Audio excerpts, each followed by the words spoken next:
So on this screen, you have a couple of different pieces of information you need to provide.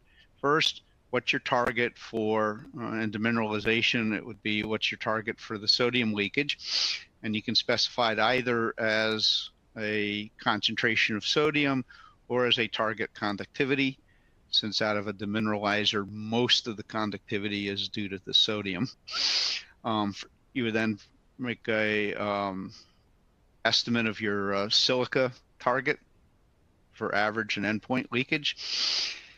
Next, you would give for your resins an estimate of the safety factor.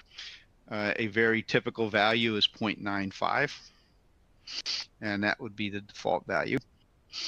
And then you get to choose what's your dose of chemical that you're going to use. In this case, because we're doing a standard SAC SBA design, we have doses of sulfuric acid and sodium hydroxide default values auto-populated. So having filled in this screen, it's time to go click on the report. So you just click on the report button and wait for it to calculate.